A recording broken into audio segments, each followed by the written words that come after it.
জুলাই আন্দোলন ছাত্ররা ডাক দিলেও প্রফেসর ইউনূস সাহেব লন্ডনে গিয়ে আমাদের ক্যাপ্টেনের কাছে ট্রফি তুলে দিয়েছে।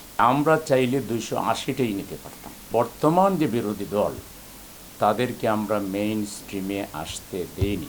স্পেশাল পাওয়ার জনগণ দিয়ে দিয়েছে। জনগণের অভিপ্রায় হচ্ছে আসল সংবিধান। আমরা বিএনপির সাথে 40 বছর জুটেছিলাম। ঢাকা যার থাকবে, সরকার তার থাকবে। আমরা আশা করি বিএনপি সেটা করবে না। তাদের এত সিটের কী দরকার? আমরা সতর্কতা, বাবা আমরা ভুল করলে কিন্তু গভর্নমেন্ট ধরবে। নির্বাচনী মানুষ সত্যি যথেষ্ট স্বতঃস্ফূর্তভাবে ভোটে অংশ নিয়েছে।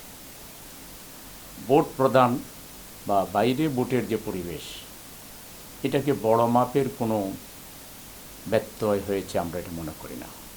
বাইরে পরিবেশ সুন্দরই ছিল। ঘটনা ঘটেছে সেই আওয়ামী বোধ বা আওয়ামী এক্সটেনশন, ফ্যাসিস্টদের রেখে যাওয়া যে প্রশাসন, বিশেষ করে দুর্নীতিবাজ ঘুষখোর যারা এবং আরও কিছু শক্তি, তারা চিন্তা করেছে যে জামাত ইসলামের মতো দল যদি পাওয়ারে আসে তাইলে বিদেশে টাকা পাচার, ঘুষ বাণিজ্য, দুর্নীতি এবং ফ্যাসিস্ট কায়দায় রাষ্ট্র পরিচালনা তাদের পক্ষে সম্ভব হবে না।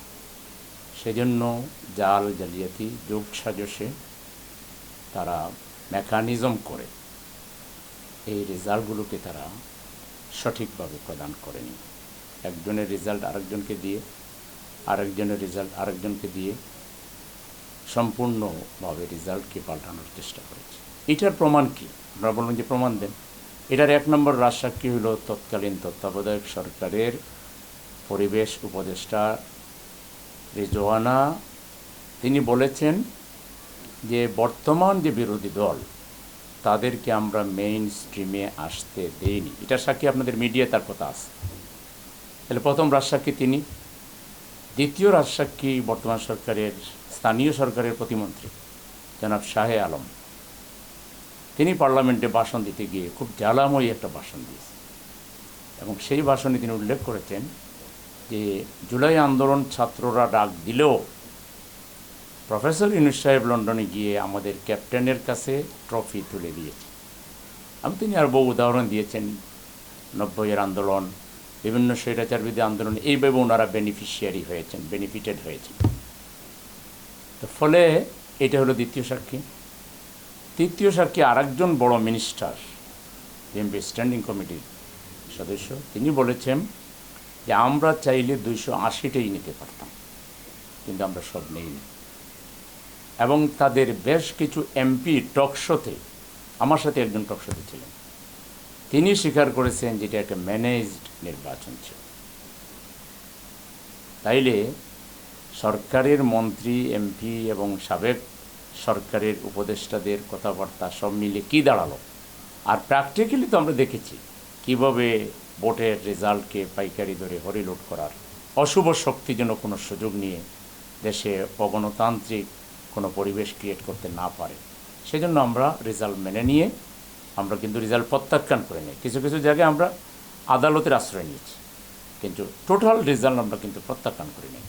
এবং আমরা পার্লামেন্টে আমাদের মেম্বাররা শপথ নিয়েছেন, 2টা শপথই নিয়েছে। বর্তমান সরকার শাসক গোষ্ঠী সংবিধান সংস্কার পরিষদের শপথ তারা নেননি এবং এই ব্যাপারে তারা সংবিধানের যেসব দোহাই দিচ্ছেন একটাও সঠিক না। জাতি চায় সংস্কার, স্পেশাল পাওয়ার জনগণ দিয়ে দিয়েছে। জনগণের অভিপ্রায় হচ্ছে আসল সংবিধান। এর উপরে কোনো সংবিধান নাই, এরপরে আর কারও কোনো অধিকার নাই। কিন্তু এটাকে ওনারা 5 কোটি মানুষের মনে কত সৃষ্টি করেছে। আমাদের আল্লাহর রহমতে যে প্রস্তুতি আছে, আমাদের যে ম্যান পাওয়ার আছে, আমাদের জনসমর্থন, গত নির্বাচনে আমরা দেখেছেন সিটি নর্থে 5টা আসনের জনগণ জামাতের উপরে পূর্ণ আস্থা রেখেছে। টোটাল ভোটে 65,000 ভোট আমরা সরকারি দলের চেয়ে বেশি পেয়েছি 8টা আসনে। দ্যাট মিনস আমরা তো আগেই আছি। এই জনতা প্রত্যেকবার ঘুঘু একবার এসে ধান খেয়ে চলে গেছে বলে বারবার এই সুযোগ দিবে, এটা মনে করার কোনো কারণ নেই। আমরা আশা করি বিএনপি সেটা করবে না। তাদের এত সিটের কী দরকার? যেটা করলো 2টা উপনির্বাচনে, এটা ভুল করেছে। বরং ফেয়ার ফ্রি ইলেকশন করে তাদের ক্রেডিবিলিটি বাড়ানো দরকার। আমরা যদি হতাম, প্রয়োজনে বলতাম যে আমাদের জনশক্তি কি তোমরা একটু নিষ্ক্রিয় থাকো, ওরা পাশ করো, যাতে বিরোধী দলকে আস্থায় আনা যায়। রাজধানীতে এটা করতে গেলে প্রথম হলো নির্বাচন না দিয়েও তারা পারবে না, নির্বাচন না দিলে আন্দোলন শুরু হবে, জনগণের মধ্যে জন অসন্তোষ ব্যাপক যখন বাড়বে তখন নির্বাচন দিতেই হবে। আর নির্বাচন দিলে এখানে তারা মেকানিজম করে বা অন্য কিছু করে নেওয়ার চেষ্টা করবে। অন্তত বর্তমান প্রধানমন্ত্রীর ব্যাপারে আমার ধারণা, যিনি পশ্চিমা রাজনীতি প্রায় 13 বছর না আরও বেশি বছর বোধহয় উনি দেখে আসছেন, উনি ওই লাইনে যাবেন না। এখানে ফেয়ার ফ্রি ইলেকশন করতে দিবেন, হেরে গেলেও উনি জিতবেন, আর জিতলে তো জিতবেনই। আর ওনাদের জনগণের প্রতি আস্থা এত তাড়াতাড়ি চলে যাবে কেন? এত ব্রুট মেজরিটি নিয়ে পাওয়ারে আসছেন, এত কার্ড বিতরণ করতেছেন, তারপরে এত কিছু করতেছেন, তারা তো আস্থা রাখা দরকার। যেন হাসিনার মতো হওয়া উচিত না। এই নির্বাচন কমিশনের প্রতি আমাদের আস্থাটা ব্যাপক ছিল। বর্তমান চিফ ইলেকশন কমিশনারের প্রতি বা এই কমিশনারদের প্রতি আমাদের দলীয় সমর্থন ছিল। যখন নাম চাওয়া হয়, বিএনপি যেমন দিয়েছে প্রায় সেম নাম জামাত ইসলামী দিয়েছে। আমরা আশা করেছিলাম তারা রেফারির ভূমিকা রাখবে, তারা নিরপেক্ষ ভূমিকা রাখবে, তারা আমাদেরকে আশাহত করেছে। এটার দ্বারা তো সরকার চেঞ্জ হয়ে যাচ্ছে না। আর এই কথাগুলো একটু বাড়াবাড়ি মূলকারী, যে ঢাকা যার থাকবে সরকার তার থাকবে, বা এগুলো আসলে ঠিক না। দীর্ঘ সময় আম আদমি পার্টি আপনারা দেখেছেন দিল্লি শাসন করেছে, ভয়ের সরকার ছিল বিজেপির। এগুলো আসলে অন্য কথা। লোকাল গভর্নমেন্টে বিরোধী দলের ক্যান্ডিডেট যদি পাশ করে দুইটা লাভ হবে। একটা হলো গভর্নমেন্ট সরিয়ে নিয়ে দাঁড়িয়ে থাকবে, যাতে বেটা তুমি বিরোধী দল করেছো, কোনো কিছু উল্টাপাল্টা করো কিনা এটা ধরবে টাইট করে। যারা বিরোধী দল থেকে হবে, আমরা যারা হব, আমরা সতর্কতা হবো, বাবা আমরা ভুল করলে কিন্তু গভর্নমেন্ট ধরবে। আর দ্বিতীয় হলো পাবলিকও আমাদেরকে বেশি ধরতে পারবে। গভর্নমেন্ট কী করে না করে পাবলিক ধরবার কোনো চান্সই নাই, কিন্তু বিরোধী দলের প্রার্থীকে জনগণ ধরতে পারবে।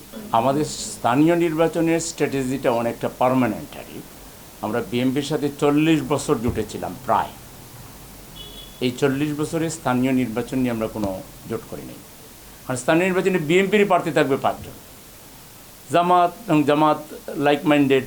এটা কেন? স্থানীয় নির্বাচনের জন্য পটেনশিয়াল নন পলিটিক্যাল মানুষগুলো যেন বিভিন্নভাবে কাউন্সিলর, ইভেন মেয়র হওয়ার মতো থাকলে মেয়র হবে, যাতে করে এই স্থানীয় সরকারটা নন পার্টিজান একটা মানে সার্বজনীন কিছু ক্যারেক্টার যাতে আসে এবং তারা মানব সেবা করতে পারে। রাজনীতিটা পুরো পার্টির পকেটে নিয়ে চলে যাবেন।